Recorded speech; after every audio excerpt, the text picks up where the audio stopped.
She was 8 months pregnant when the envelope slid under her hotel room door.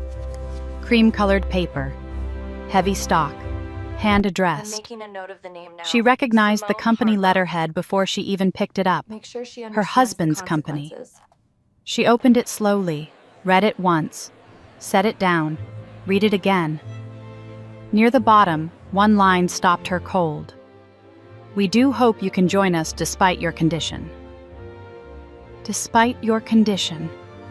She stood there in her silk robe, bare feet on cold marble, 8 months pregnant and completely alone, and she read those 4 words one more time. Then she did something nobody expected.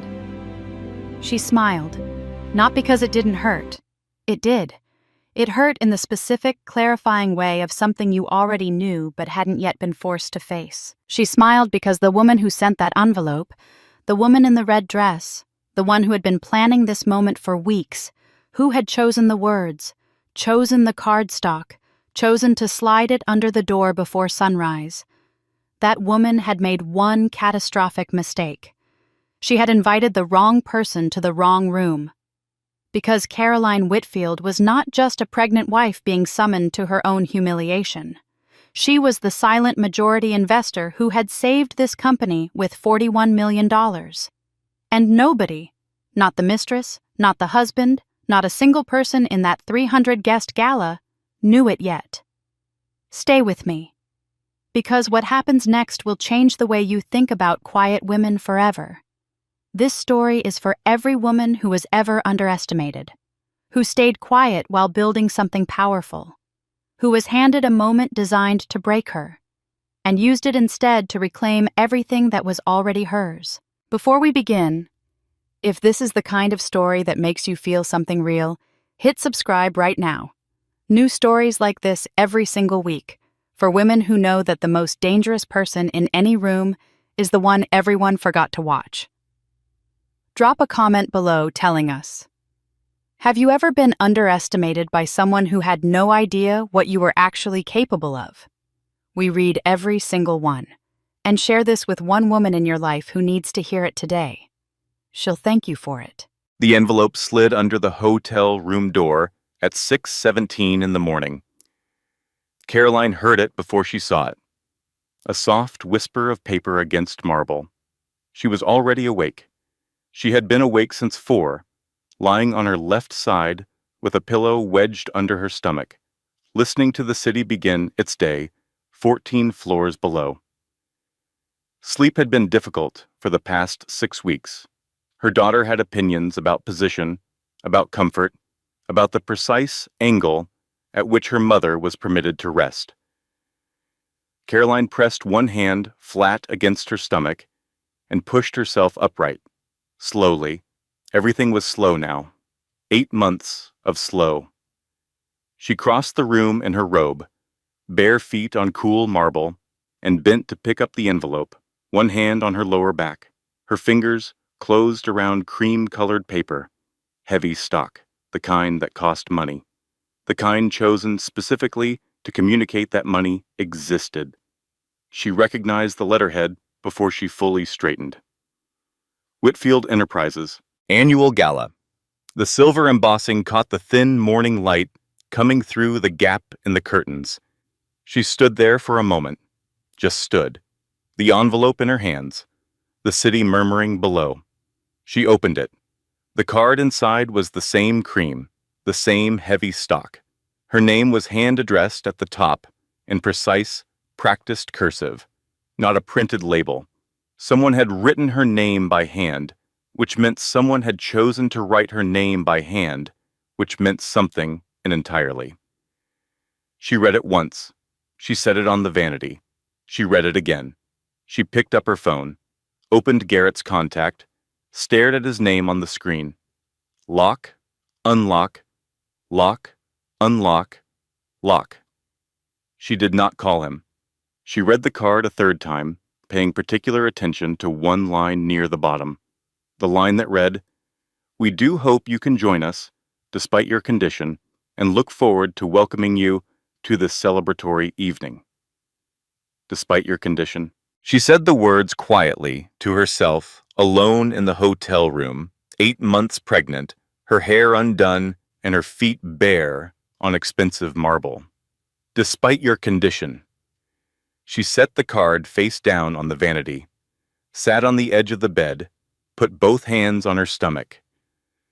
Her daughter kicked, once, sharp and decisive.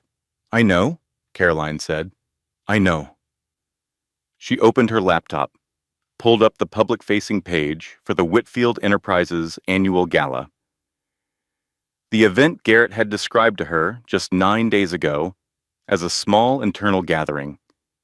"Not worth the drive for you, sweetheart." His hand on her shoulder, his eyes already moving to his phone. "You need your rest." The webpage loaded, a full-color banner, red carpet, crystal chandeliers, a guest list described as 300 of the city's most influential business and media figures, a live orchestra, a keynote address by the company's chief executive officer, Garrett Whitfield. Not small, not internal. She closed the laptop. She was not surprised. That was the thing she noted, sitting on the edge of that hotel bed at 6:23 in the morning. She was not surprised at all. She had not been surprised by anything Garrett did in a very long time. What surprised her, what always managed to find a small, unguarded corner of her and hit it, was the specificity of the cruelty. Not that she had been lied to, but that someone had taken the time to find her hotel address, hand address an envelope, choose the precise phrase, "despite your condition," and slide it under her door before 7 in the morning. That required effort. That required a decision. Caroline Whitfield had spent 34 years learning one fundamental truth about people. Cruelty that requires effort is never accidental.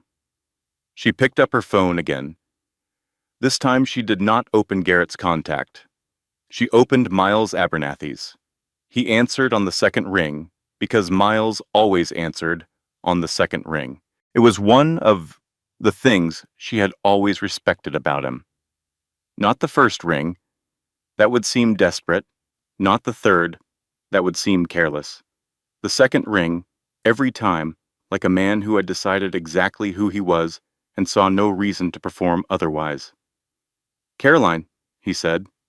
"Miles, I just received a hand-addressed gala invitation at the hotel. Someone with access to the internal guest management system sent this directly to me. Someone wanted me there." She paused. She turned the card over in her fingers. "I think I would like to go." A silence. Not an uncertain silence. Miles Abernathy did not do uncertainty. It was the silence of a man doing rapid, precise calculation. "Caroline," he said carefully, "if you walk through those doors, everything changes. Every piece of it.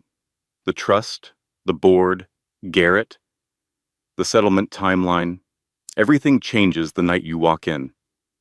She looked at herself in the vanity mirror, 8 months pregnant, silk robe, hair down, dark circles under eyes that were, at this particular moment, very calm and very clear.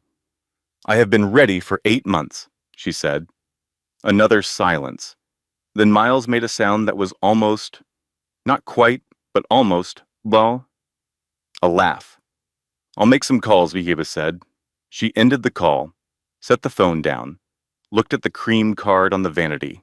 She needed to understand who sent it.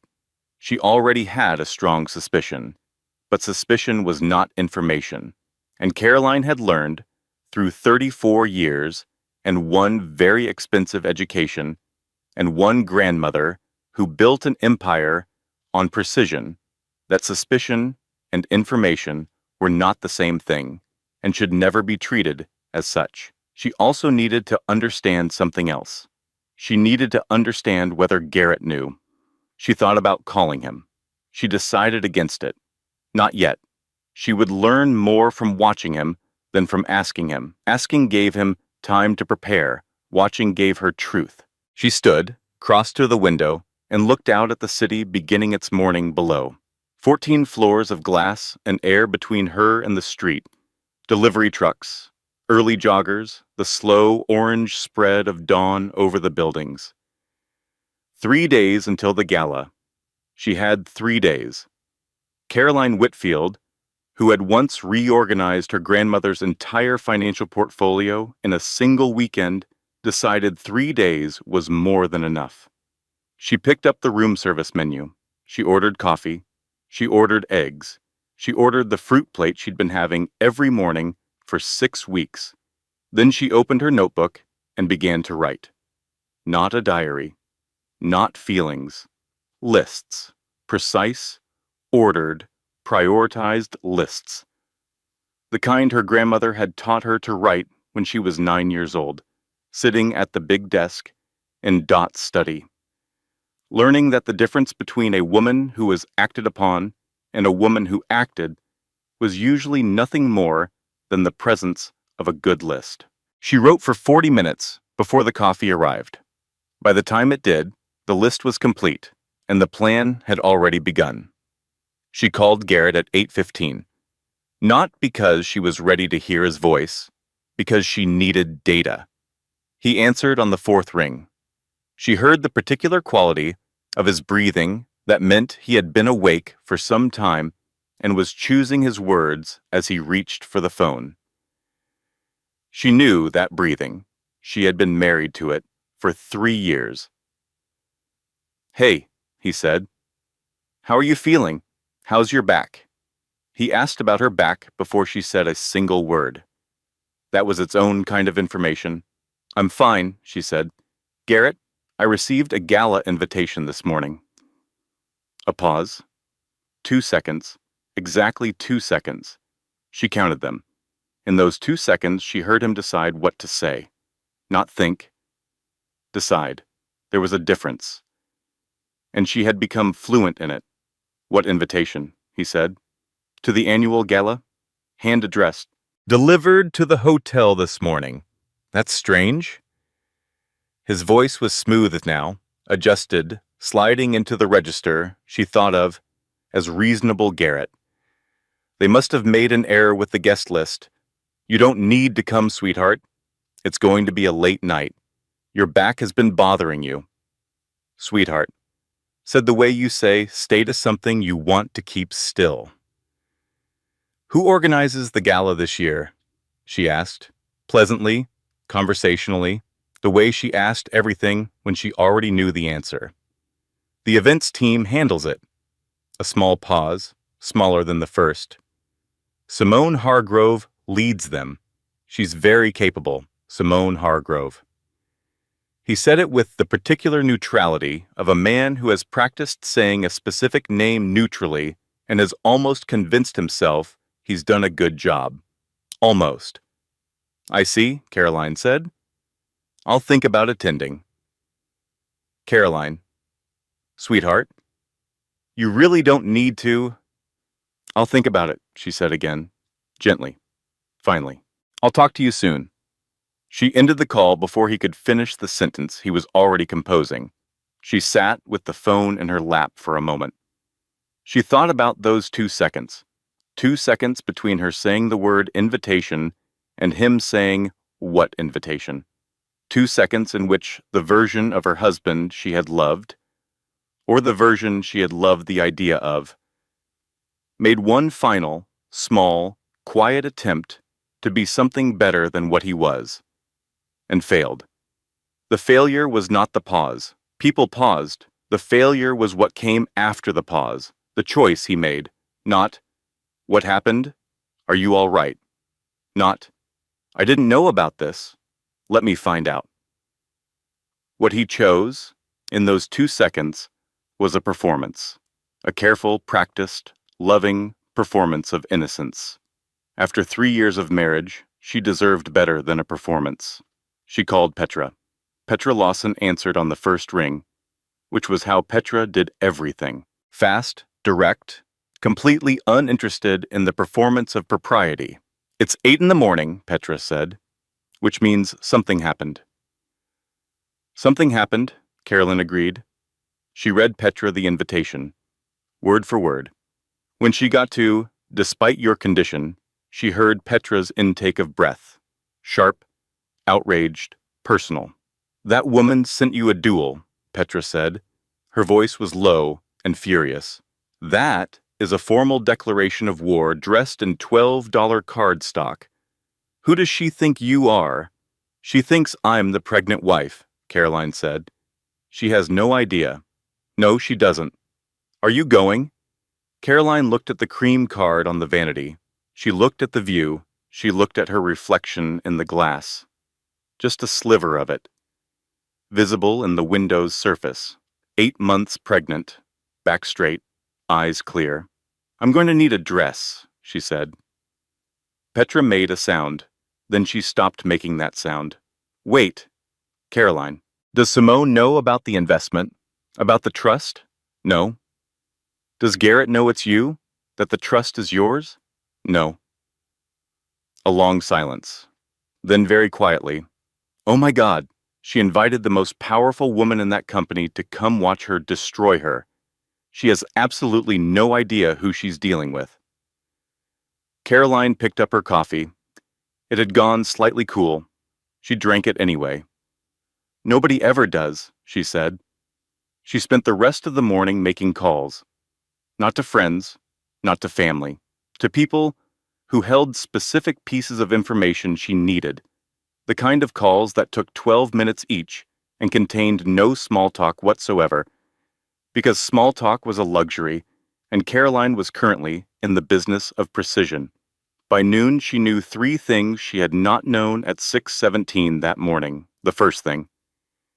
The invitation had been generated from the company's internal events management system using access credentials belonging to Simone Hargrove. The second thing, Garrett's phone had connected to a cell tower 3 blocks from the hotel at 5:45 that morning. He had been nearby when the envelope was delivered. Whether he had delivered it himself or simply known it was being delivered, she could not yet confirm. But he had been 3 blocks away at 5:45, and the envelope had arrived at 6:17. That was its own geometry. The third thing was the one that changed everything. Miles called her at 12:30 with a document summary. Simone Hargrove had spent the past 6 weeks quietly lobbying 3 junior board members to push for a formal transparency review of the company's primary investor trust. Not through proper channels, not through the board secretary or the legal team, through private dinners and casual conversations in the specific, practiced warmth of a woman who understood that power moved through relationships before it moved through paperwork. The stated reason for the transparency push: shareholder accountability.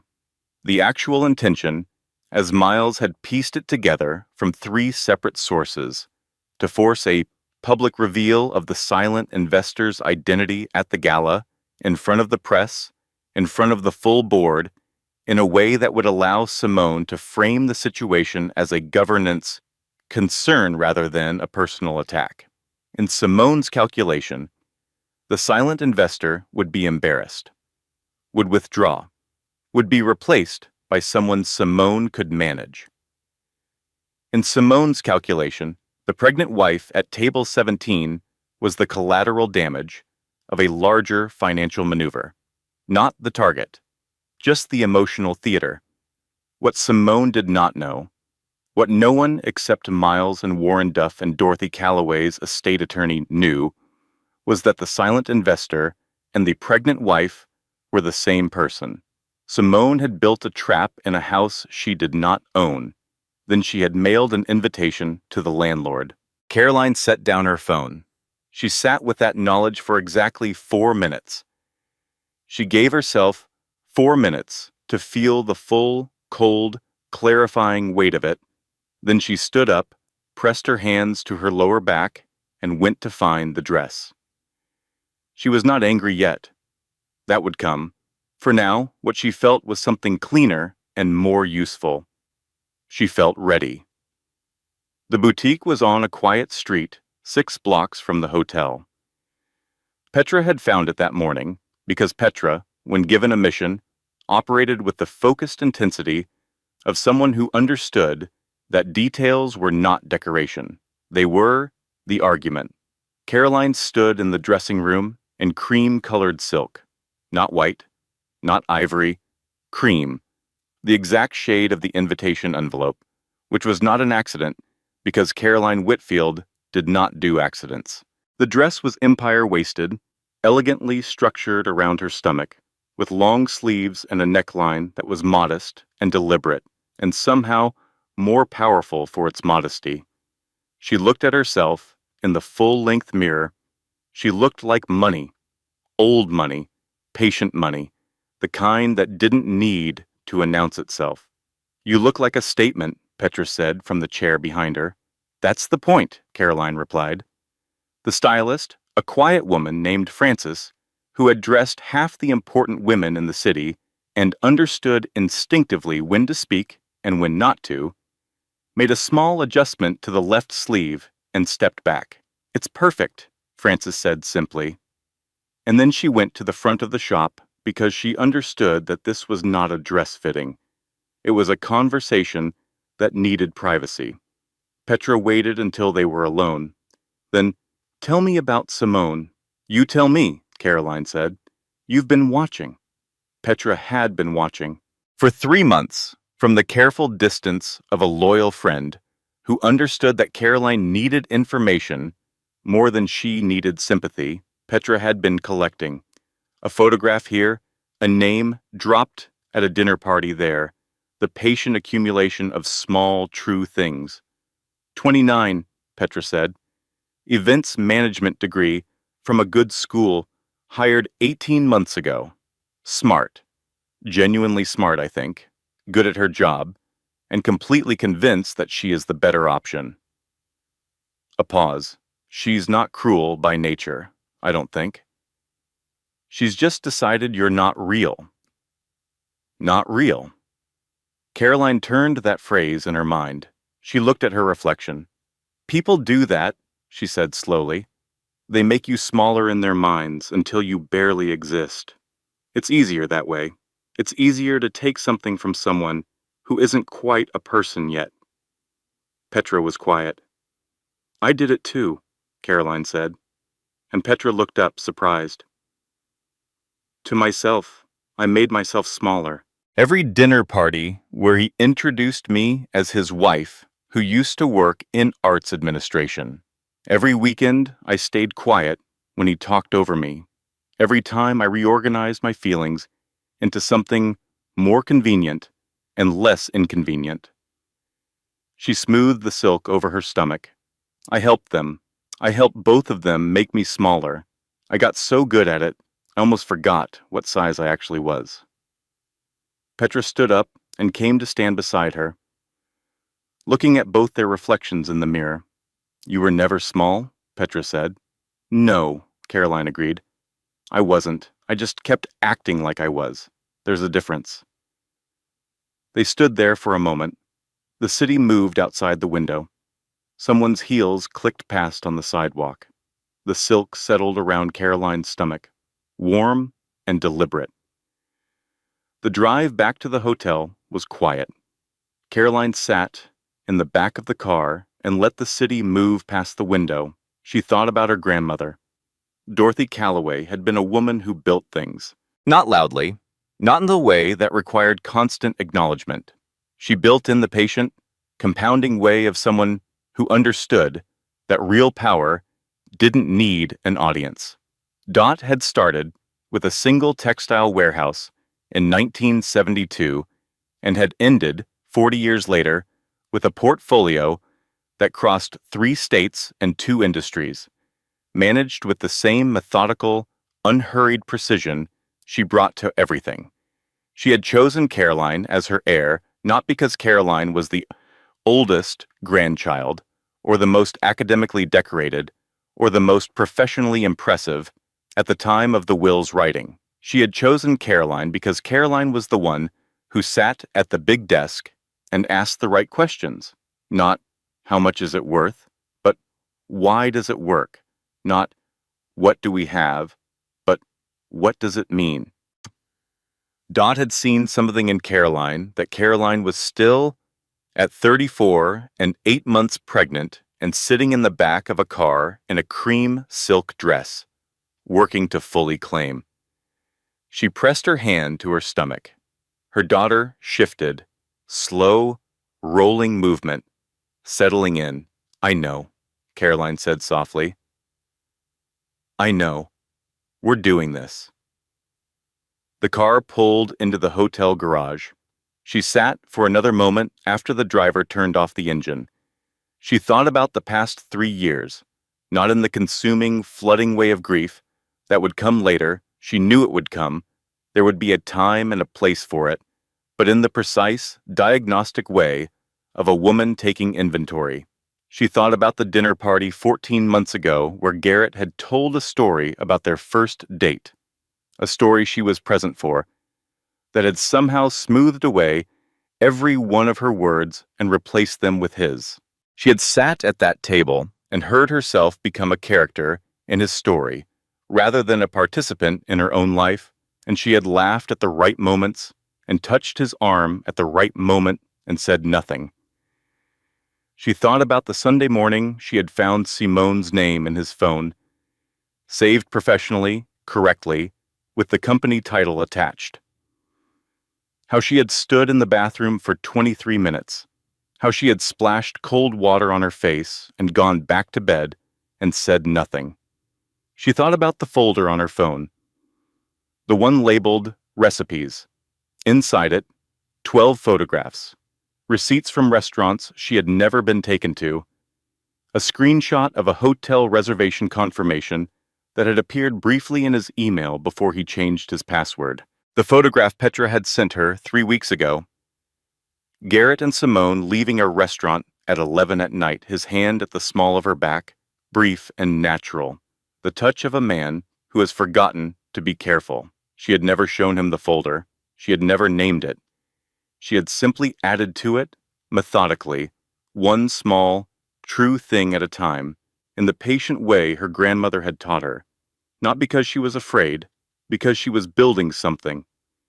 The information is the foundation, Dot had told her once. Never spend a foundation. Build on it. She had been building for 5 months. The elevator opened. The lobby spread before her, marble and light. She walked through it with her head up. Miles Abernathy's office smelled like old books and good coffee and the particular calm of a space where serious decisions had been made for a very long time. Caroline sat across from his desk, her hands folded on top of her notebook, and watched him read. He read the document summary carefully. Miles did everything carefully. At 58, he had the unhurried thoroughness of a man who had learned long ago that the cost of carelessness was always higher than the cost of patience. When he finished, he set the papers down and looked at her. She's planning to force the reveal at the gala, he said. Publicly, in front of the press, her calculation is that the silent investor will be embarrassed into silence or withdrawal. Yes. She doesn't know it's you. No. Garrett doesn't know it's you. No. Miles was quiet for a moment. Your grandmother would have found this extraordinary. Warren said the same thing. Warren is not wrong. He picked up his pen, set it down, picked it up again, which was, for Miles, the equivalent of visible agitation. Caroline, what do you want the outcome to be? Not what you want to happen to Garrett, or to Simone, or to the company.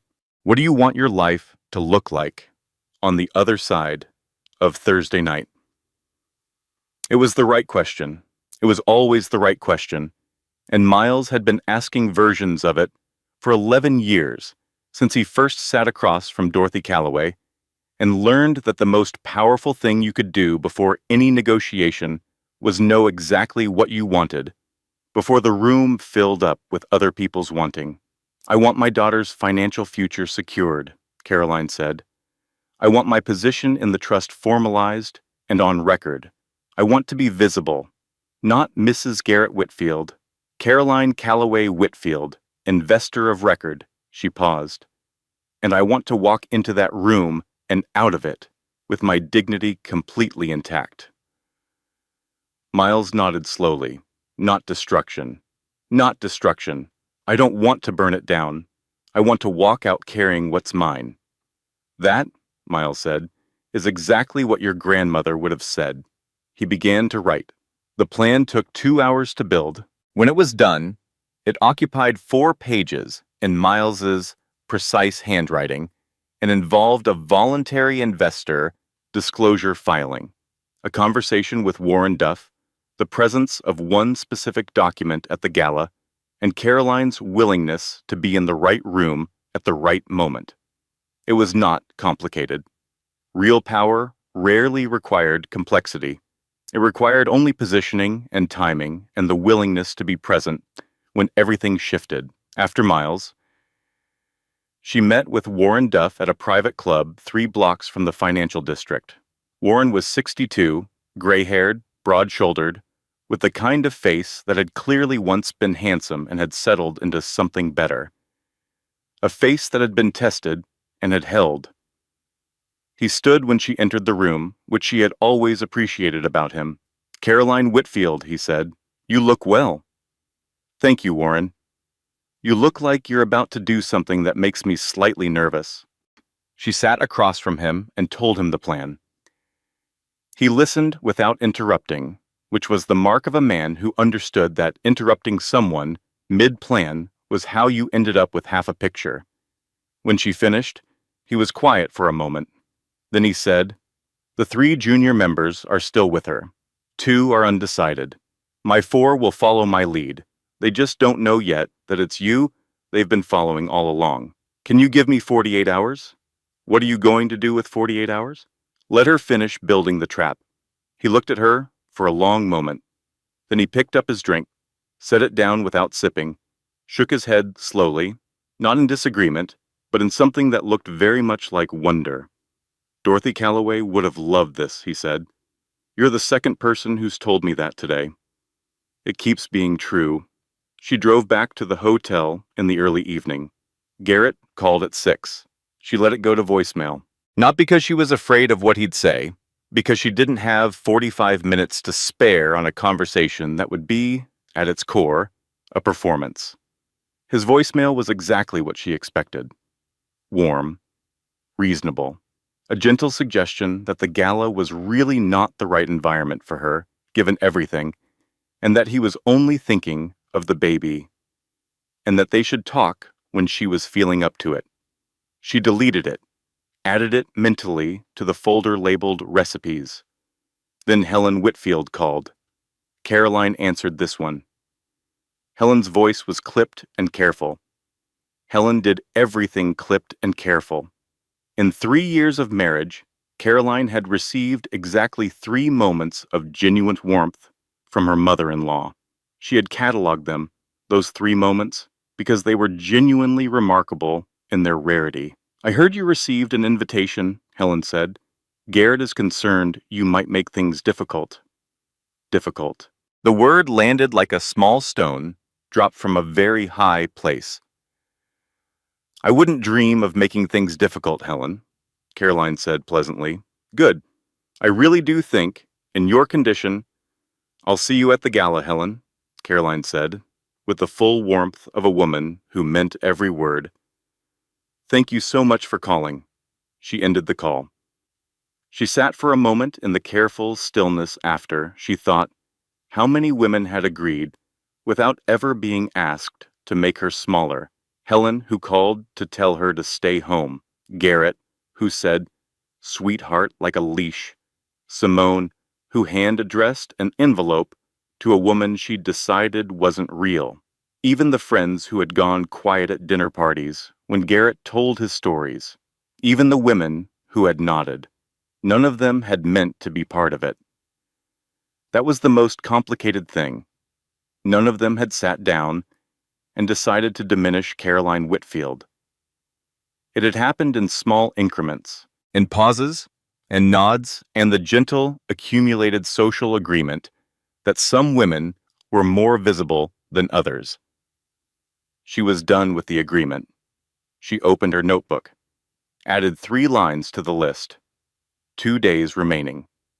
She ordered room service, ate at the small table by the window, and watched the city's lights come on one by one below her. She thought about her daughter, about the name she had already chosen, about the hyphen that would appear in that name, deliberate, permanent, hers. She went to sleep at 10:15. She slept well. Rain hit the hotel windows at midnight. Caroline woke to the sound of it, steady, soft, the specific rhythm of a long rain that has settled in and intends to stay. She lay on her left side and listened. She was not afraid. She had expected to be at this point. She had expected the night before fear, the kind that lives in the stomach, the kind that makes 3 a.m. feel like a test. Instead, what she felt was something quieter and stranger. She felt awake, completely, cleanly awake, the kind of awake that happens when the body understands something important is coming and decides, without consultation, that sleep is beside the point. She reached for her phone. 3:14 in the morning.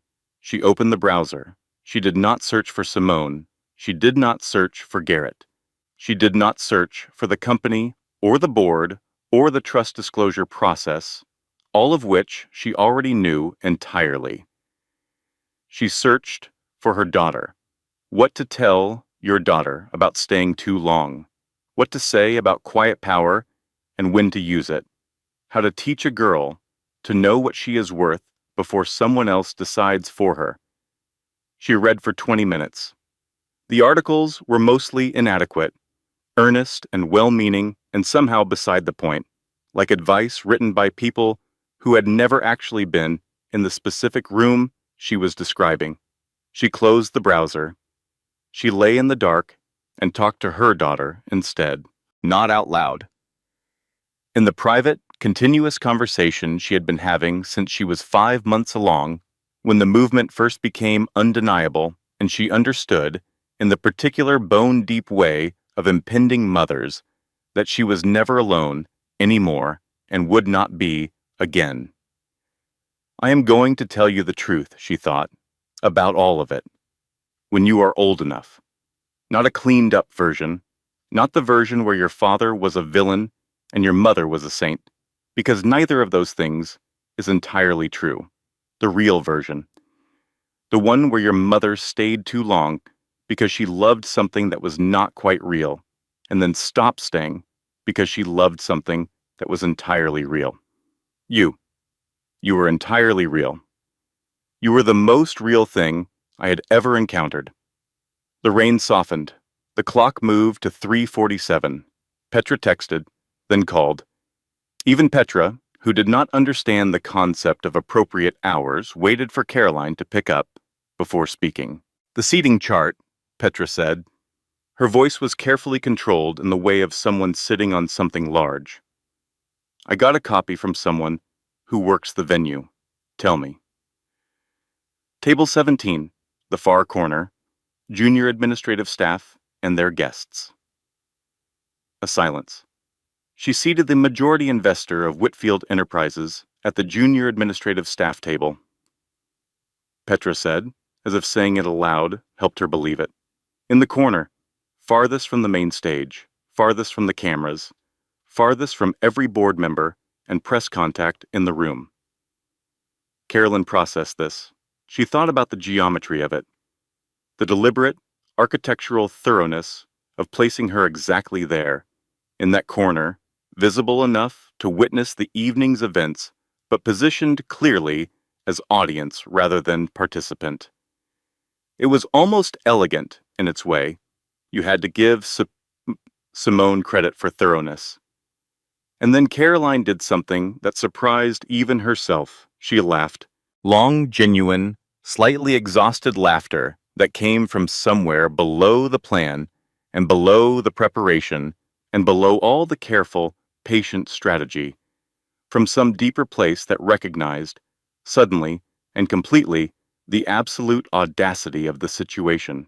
She built a trap in a house she doesn't own, Caroline said, when she had breath again, and then she put the landlord in the corner. Petra, after a moment, I reached out to Nadia Prescott, the journalist. I didn't say anything specific. I just suggested the evening might be more interesting than expected.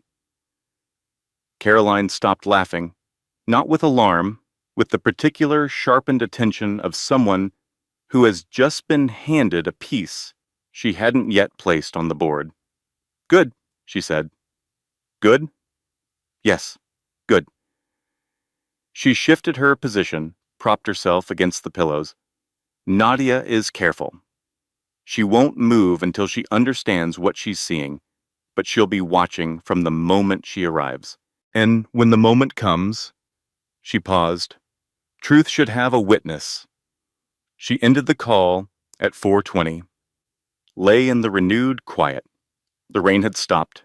The city was absolutely still, in the specific way cities are still at 4 in the morning, not empty, just paused, holding its breath between the night's last and the day's first. She got up, ran cold water over her wrists at the bathroom sink, pressed her cool hands against her face, looked at herself in the mirror. She looked tired. She looked 8 months pregnant.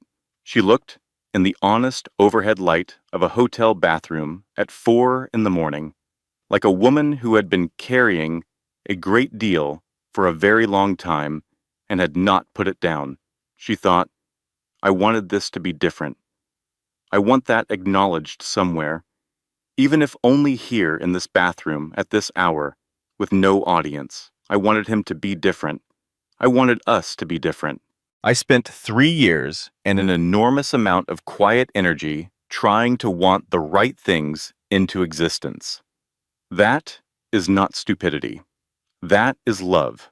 Doing what love does. Love tries. Love waits. Love gives benefit of the doubt until benefit of the doubt becomes a loan that will never be repaid. She dried her hands, walked back to the bedroom, set her alarm for 7. She picked up the cream invitation from the nightstand. Read it one final time. Set it face down. She stopped needing it to hurt. The moment she stopped needing it to hurt, she knew she was ready. Not because she had stopped feeling it, because she had finished with it.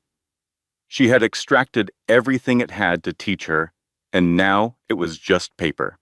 She turned off the light. Tomorrow, she thought. Tomorrow we go. The orchestra was warming up when she arrived. She had timed it. 23 minutes late. Late enough for the room to be full and settled, for the first round of welcome remarks to be complete, for the social architecture of the evening to have established itself. Late enough that her entrance was not one of many, but singular, specific, chosen. The town car pulled up to the entrance at 8:23. The driver opened her door. She took his hand to step out, because she was 8 months pregnant, and she was pragmatic, and pragmatism and dignity were not opposites. She stood on the red carpet for precisely 4 seconds before entering.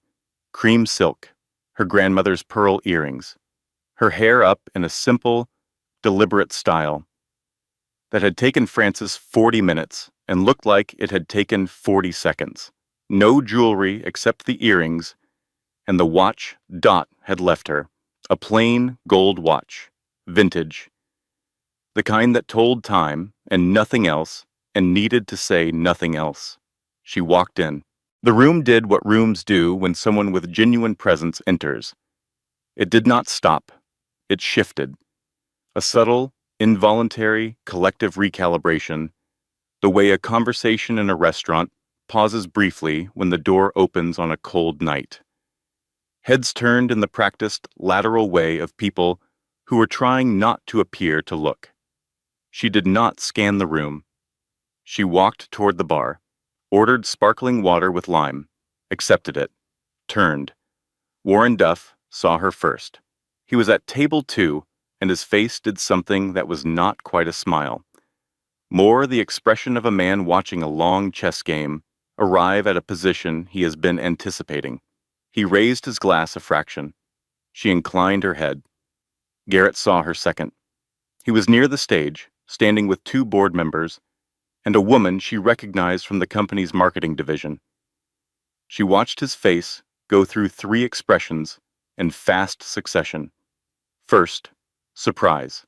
Second, the quick calculation of a man assessing damage. Third, the composed mask of reasonable Garrett clicking into place. He excused himself from his conversation and began to move across the room toward her. She watched him come. He was dressed well. He was always dressed well. That had been one of the first things she had noticed about him. The particular ease with which he inhabited formal clothes, as if he had been born in them. She had found it attractive, once. Now she registered it as data, a well-dressed man moving across a room toward damage control. Before he reached her, Simone Hargrove reached her first. Simone moved through the crowd with the efficient confidence of a woman who knew every square foot of the room she had designed. She was in red, deep, saturated, deliberate red. She was 29, and she was beautiful, and she was completely, entirely certain of herself, which was almost admirable, given everything. She extended her hand. Her smile was exactly right. Warm, professional, welcoming, with a layer beneath it that said, "I see you, and I am not afraid of you, and I think you should understand that tonight is already decided." "Mrs. Whitfield," she said, "I'm so glad you could make it. I was concerned the evening might be too much, given—" A glance, brief and surgical, at Caroline's stomach. "Everything." Caroline shook her hand. Simone's grip was firm. So was Caroline's. "Not at all," Caroline said pleasantly. "I've been looking forward to it." Simone guided her through the room, gently, with the practiced efficiency of a woman directing people to where they belong. Caroline let herself be guided, all the way across the room, past table 2, where Warren sat, past table 5, where Helen Whitfield was watching with an expression Caroline couldn't fully read, past the orchestra, which had begun a quiet waltz, all the way to table 17, the far corner, the name card, small letters, Mrs. Caroline Whitfield. She looked at it. She picked it up. She set it back down, very carefully. "Simone," she said, "I think there may have been a seating error. Would you mind helping me find Miles Abernathy? He should be here this evening. He has my seat assignment." Simone's smile held, but something behind it adjusted. A small recalculation. "Miles Abernathy? The attorney? Yes, he manages my trust affairs. He tends to be very specific about placement with accounts of this size." A pause, longer than the pause Garrett had taken on the phone. In this pause, Caroline could see something beginning to move behind Simone's eyes. Not understanding, not yet, but the first faint suggestion of a question she had not previously thought to ask. "I wasn't aware an attorney was involved in the guest list," Simone said. "He's very thorough," Caroline said. She smiled, warm, genuine, absolutely untroubled. "Shall we find him?" And across the room, through the crowd, she saw Nadia Prescott, standing near the bar, a drink in one hand, a recording device in the other. Visible, professional, conspicuous in the way of journalists who want you to know they are there. Their eyes met. Nadia raised an eyebrow. A single, precise question. Caroline held her gaze for 3 seconds, then gave the smallest possible nod. Tell the truth, she thought. For once tonight, let the truth arrive first. Miles Abernathy was at table 2. Of course he was. Miles was always exactly where he needed to be, which was one of the many things Caroline valued about him. She crossed the room, with Simone a half step behind her, still processing, still recalibrating, the events director's certainty beginning to develop the first hairline fractures. Miles stood when he saw Caroline. He greeted her with the warm formality of a man who has known someone for 11 years and respects them completely. "Caroline," he said. "Miles?" she replied. "I think you have something for me." He opened his leather folio. He removed a document, placed it on the table in front of Gerald Hatch, the senior board member seated to his left, who was one of Warren's four, who had been aligned with Caroline's interests for 18 months without knowing whose interests those were. Gerald read it. His face went through several careful transformations. "Miles did," he said slowly. "Is this a voluntary investor disclosure?" Miles said. "Filed today with the board secretary in accordance with the trust's transparency clause. The investor in question has chosen to make her identity known, effective tonight, to the full board." Simone had stopped moving. She was standing very still, just behind Caroline's right shoulder. "Mrs. Whitfield," Miles said, in the formal, precise tone of a man completing a document, "would you like to be introduced?" Caroline felt the full weight of the moment. She had been preparing for this moment for 5 months. In some ways, she had been preparing for it for 3 years. In some ways, she had been preparing for it since the age of 9, sitting at her grandmother's big desk, learning that the difference between a woman who was acted upon and a woman who acted was the presence of a good list and the willingness to stand behind it. She said, in a voice that was entirely steady, "The trust that provided $41 million in emergency funding to Whitfield Enterprises 18 months ago is mine. My grandmother, Dorothy Calloway, built it over 40 years. She left it to me. I have been a silent majority investor in this company since before the current events director joined the team." The table was very quiet. Warren Duff picked up his drink, set it down untouched. His expression was the contained satisfaction of a man watching something he has believed in for a long time be proven correct. Simone said nothing for a moment. Caroline turned and looked at her directly. Really looked, for the first time that evening, without strategy or performance. What she saw was a young woman in a red dress who was doing rapid, terrible arithmetic. She watched Simone's certainty dissolve, watched the version of the evening Simone had planned, the public embarrassment, the forced transparency, the mistress as victor narrative, evaporate completely, leaving nothing in its place but the cold, clarifying truth. "Garrett," Simone said, not to Caroline. To Garrett, who had reached them now, who was standing at the edge of the table looking at the document in Gerald's hands. Garrett said nothing. He was looking at the document. He was reading his wife's name on a trust instrument that had been the only reason his company still existed. He had known there was an angel investor. He had thanked the room at a board dinner 18 months ago for the extraordinary generosity of an anonymous patron whose faith in this company was the turning point. He had never asked who. Caroline had sat in the audience at that dinner and watched him thank the room for her money without knowing it was her money. And she had thought, "This tells me something. The not asking tells me everything." "Garrett," Simone said again, sharper now. He looked at her, then at Caroline. "Did you know?" Simone asked Caroline.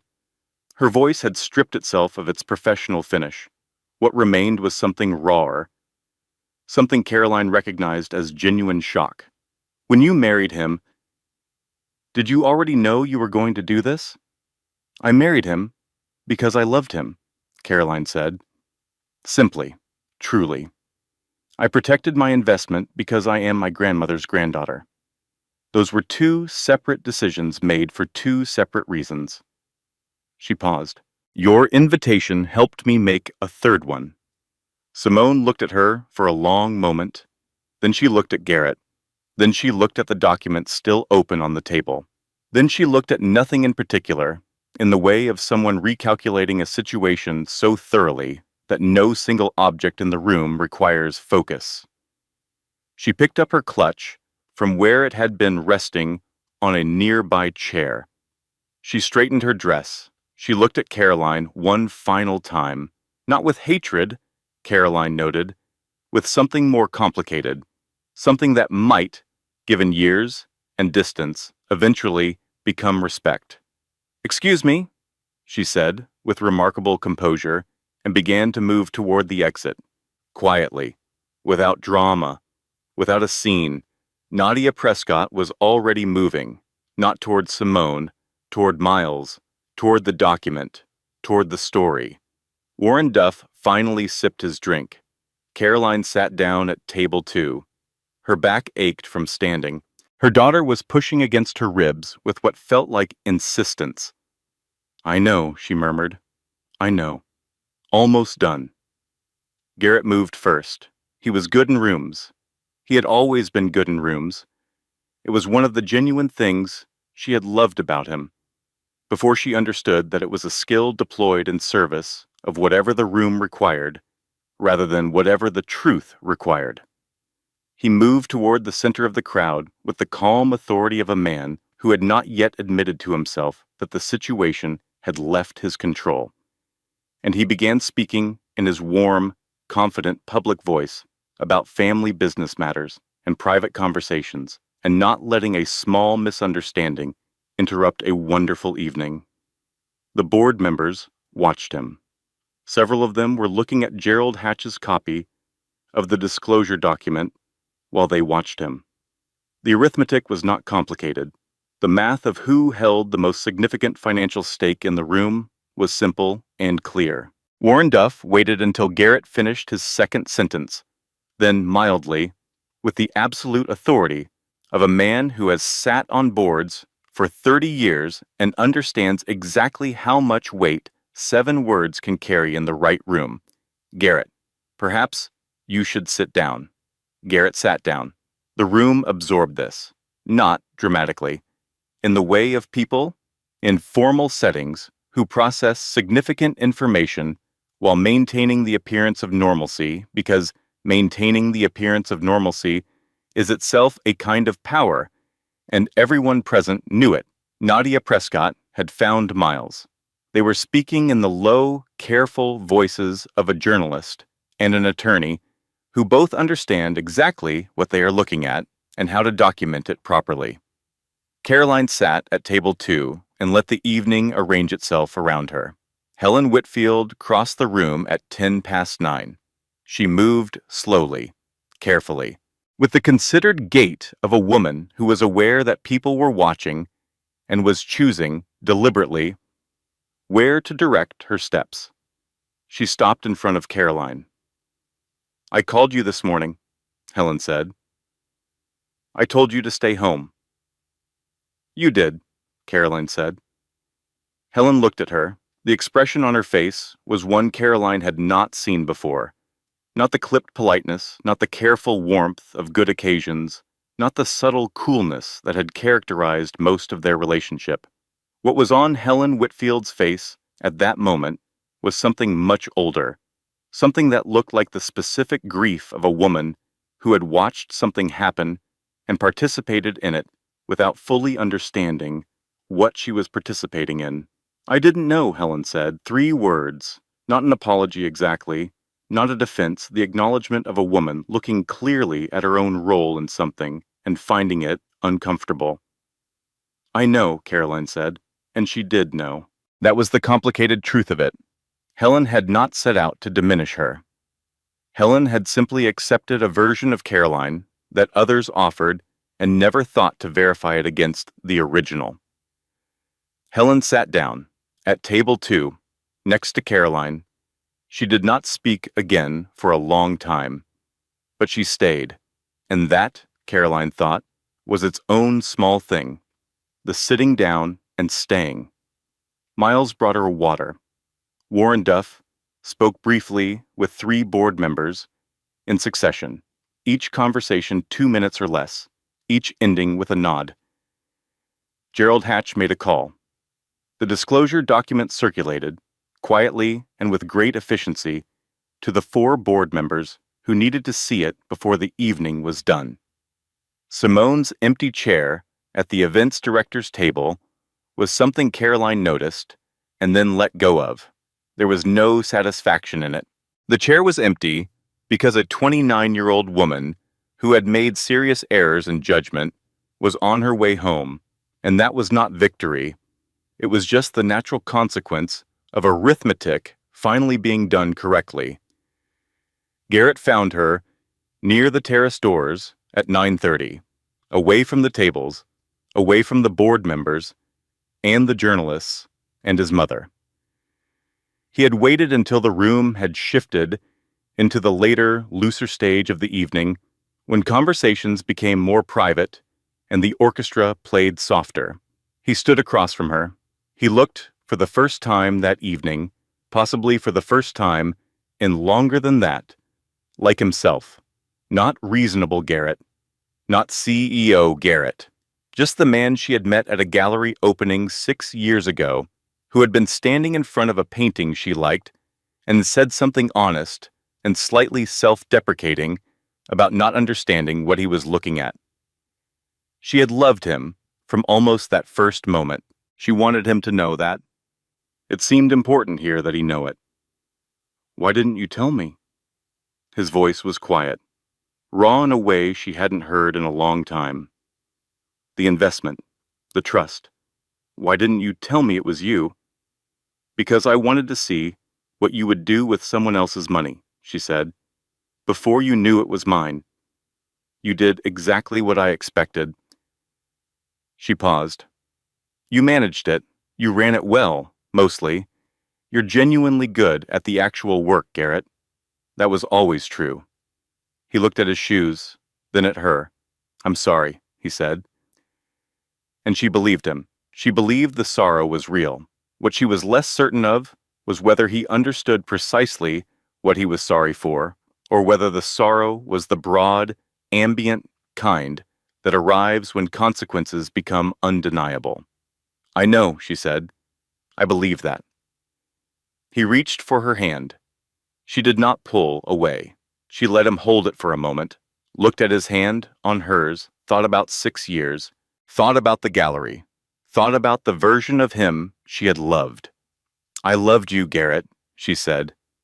"I want you to know that was completely real, all of it. That wasn't performance. That was real." His jaw tightened. "But it wasn't enough," she said. "Not the way we did it. And I think somewhere we both knew that. I just refused to know it longer than you did." He held her hand for another moment. Then he let go. It was, she thought, the most honest conversation they had managed in their entire marriage. And they had managed it in a corner of a room full of people, which was entirely on brand for what their marriage had actually been. "The attorneys will be in contact," she said gently. "Miles will make everything straightforward. I don't want complications. I don't want fights. I just want what's correct." He nodded. Once. The nod of a man who understood that the negotiation was already over, and that he had, in the end, been treated more fairly than he deserved. She left him standing by the terrace doors and went to find Petra. 2 weeks later, the hotel suite had become, by gradual and unconscious accumulation, a home. Her grandmother's photograph was on the nightstand. A particular lamp had been repositioned near the reading chair. The fruit plate arrived every morning at 7 without being ordered, because the room service staff had noticed the pattern and simply continued it. Small domesticities. The way any space eventually arranges itself around the person living in it. Caroline sat in the reading chair with her feet up and Miles's latest folder open in her lap. 3 emergency board meetings in 14 days. The junior members, who had been aligned with Simone's transparency push, had reversed position entirely once they understood that the transparency they had been lobbying for had already been delivered by the investor herself, on her own terms, in her own timing. The irony was not lost on anyone. The board's path forward was clear. The trust's protections were formalized.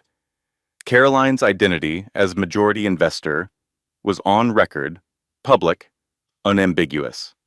Simone Hargrove had submitted her resignation letter 8 days after the gala. Miles had provided a summary. The letter was professional, 2 paragraphs, no embellishment. She thanked the company for the opportunity. She wished the team well. She gave 4 weeks' notice and offered to complete the outstanding events contracts if that was helpful. It was, Caroline thought, a genuinely well-written resignation letter, better than she might have expected. Evidence, perhaps, that whatever else Simone was, she was capable of learning from a situation with remarkable speed. Petra was on the sofa. Petra had been on the sofa for a significant portion of the past 2 weeks, which was either an imposition or a comfort depending on the hour. Currently, it was a comfort. She was eating pasta from a takeout container and reading something on her phone and occasionally making sounds of outrage at whatever she was reading, none of which required Caroline's participation. "Do you wish you'd done it differently?" Petra asked, not looking up from her phone. "Any of it." Caroline was quiet for long enough that Petra did look up. "I wish I'd trusted myself sooner," Caroline said. "That's the honest answer. I kept waiting for permission to know what I already knew. I kept asking for evidence of something I had already seen." The folder labeled Recipes. 3 a.m. searches about things I already understood. The way I made myself smaller in every room he was in, as if shrinking was a courtesy. She paused. "I thought I was being patient. I think I was actually afraid." "Of what?" Petra asked. "Of being right." She looked at her grandmother's photograph. "When you're right about something that bad, you have to do something about it. And doing something about it changes everything." It was easier to keep gathering evidence than to use it.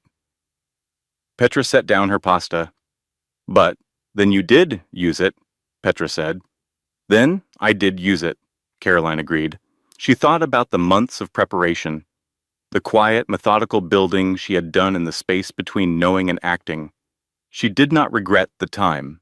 In that time, she had learned the precise boundaries of her own trust, learned where she ended and where fear began, learned that she could hold something very heavy for a very long time without breaking. That knowledge was hers now. She would carry it forward. "The unexpected thing," she said slowly, "is that I don't feel like I won. I feel like I stopped losing. Those are different." "Are they?" "Yes. Winning implies a competition. I don't think I was competing. I think I was just..." She searched for it. "Reclaiming. Taking back the space I had given away. Putting my name back on the things that had always been mine."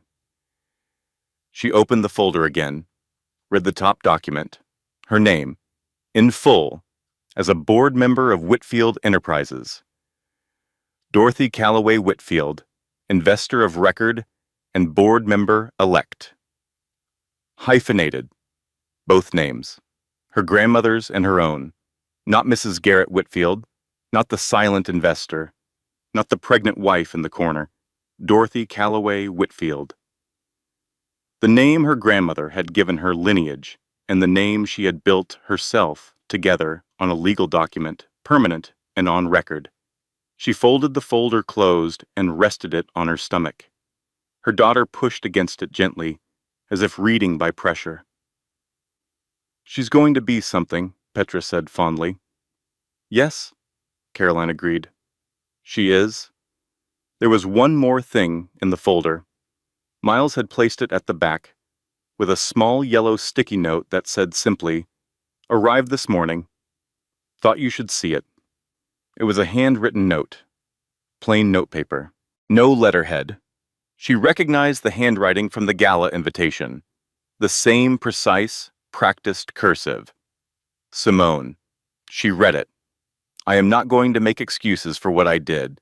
I am writing because I want you to know that I understand now what I was part of, and I am genuinely sorry for the specific cruelty of that invitation.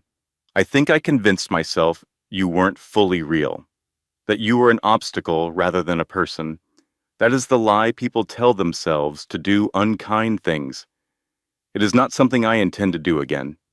No signature, no return address, just the words. Caroline read it twice, folded it carefully, placed it at the very back of the folder.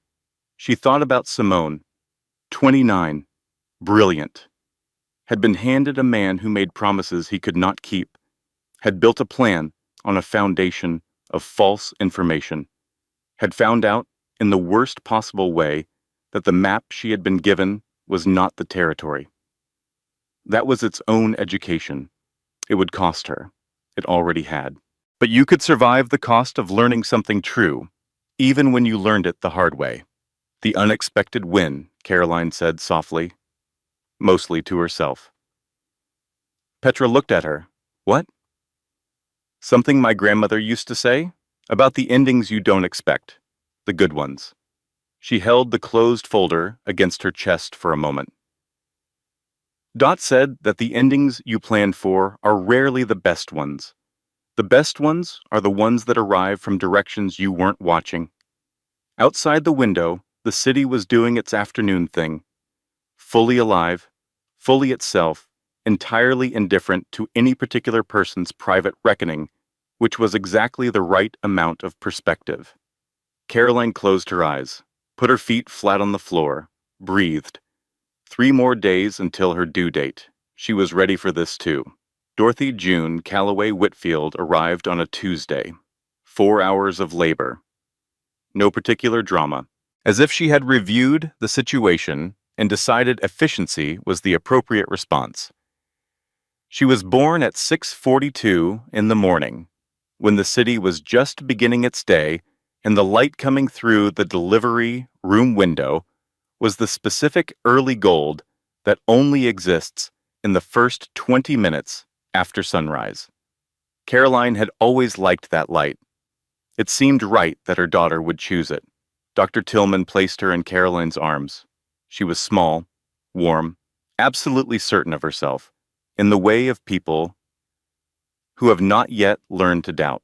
Caroline looked at her daughter for a long time without speaking. She thought, here you are. After all of that, after every careful decision and every sleepless night and every moment, I held myself together by reminding myself that you deserved a mother who knew what she was worth. Here you are, small and gold-lit and entirely real. She pressed her lips to her daughter's forehead. Dorothy June, she said quietly. Hello? Garrett was in the waiting room. That had been Caroline's choice, and he had honored it without argument, which was, she had thought when she made the request, perhaps the most genuinely decent thing he had managed in the past year. When Dr. Tillman went out to tell him the news, the nurses said he sat with his face in his hands for several minutes. She heard this and held it in her mind. She hoped the feeling was real, not performed. She hoped he felt the full weight of it, the specific, irreversible weight of a child who exists, who is yours, who arrived into a world you had complicated for no good reason. She hoped he felt it correctly, not as guilt, which would be useless, as responsibility, which was the only thing that mattered now. Petra arrived at 9 with coffee and flowers, not lilies, sunflowers, vivid, uncomplicated, exactly right. She sat on the edge of the bed and looked at Dorothy. June with the expression of a woman who had been waiting a long time for something very good to arrive. She looks like you, Petra said. She looks like Dot, Caroline said. The forehead, She touched her daughter's small nose gently. All of this, and a little like Garrett, Petra said, carefully. And a little like Garrett, Caroline agreed, because it was true, and truth was the operating principle now, and the truth was that this child was made of both of them, and that was not a tragedy. It was just the architecture of the situation. Petra set down the flowers and opened her bag, pulled out Miles's folder. This came this morning. The finalized settlement. Caroline took it with one hand, holding Dorothy June in the other arm. She read the relevant sections. It was everything she had asked for. Clean, fair, comprehensive, non-destructive. No scorched earth, just correction. Just the writing of a tilted equation. She turned to the back of the folder. Miles's yellow sticky note. Also this. She read Simone's letter again. In the different light of the morning after Dorothy June's arrival, it read differently. Not more forgivingly, exactly, but more fully.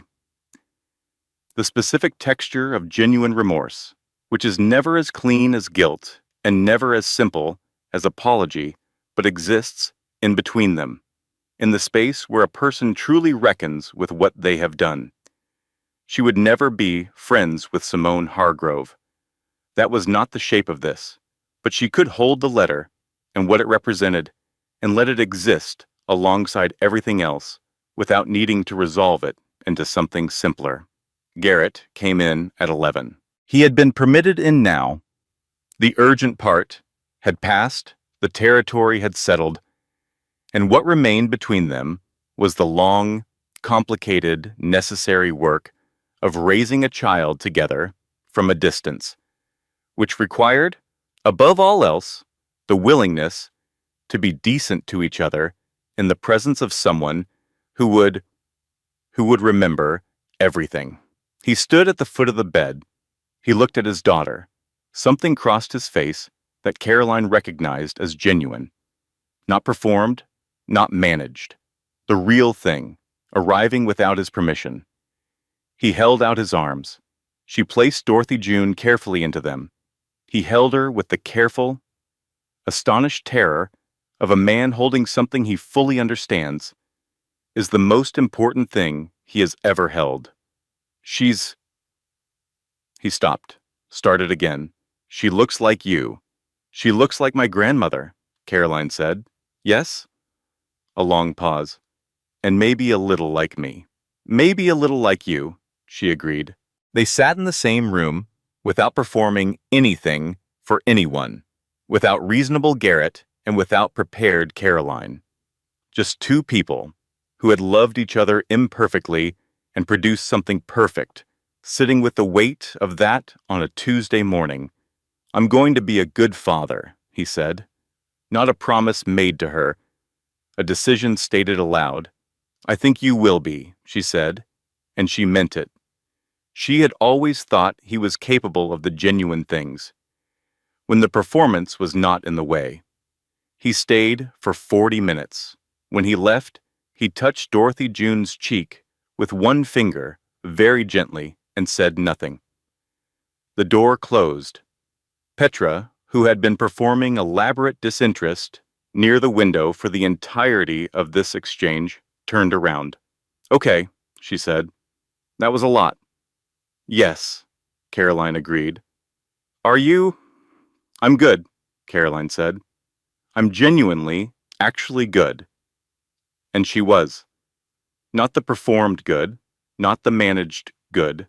The real thing, the kind that is possible only after something has been fully completed, when you arrive on the other side of a long walk and find that your legs still work and the air on this side is clean.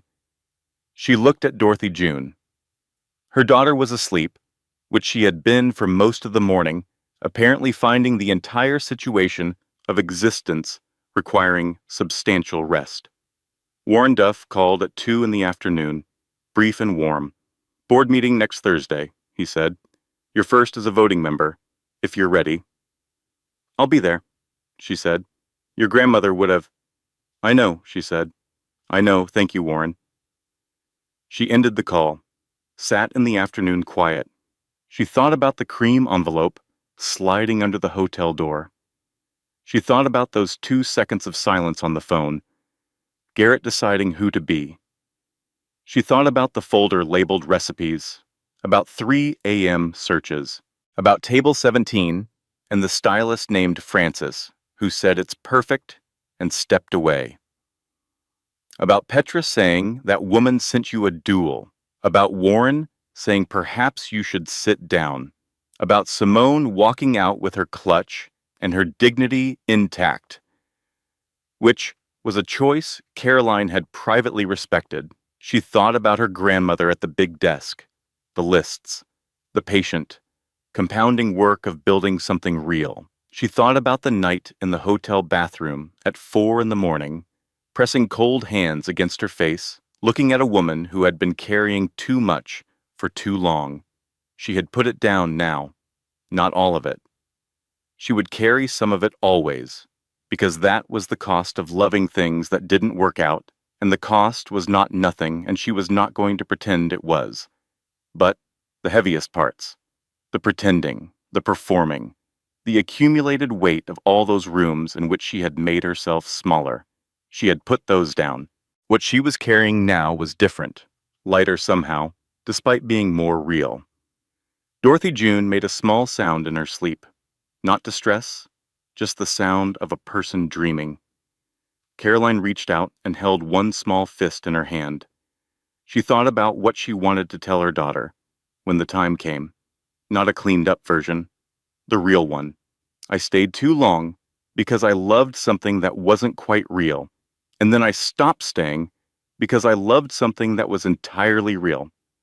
I made every good decision in the last 6 months because I was carrying you, because you deserved a mother who knew what she was worth. And here is what I have learned at 34, in a hotel room, in cream silk, and then in a hospital bed on a Tuesday morning.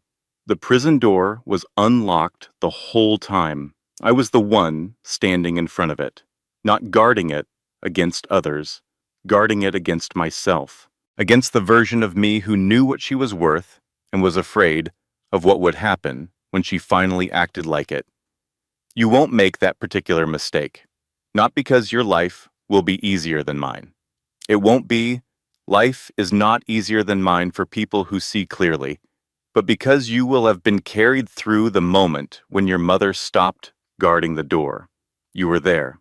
You felt it happen. That is in you now. Whatever else you carry that.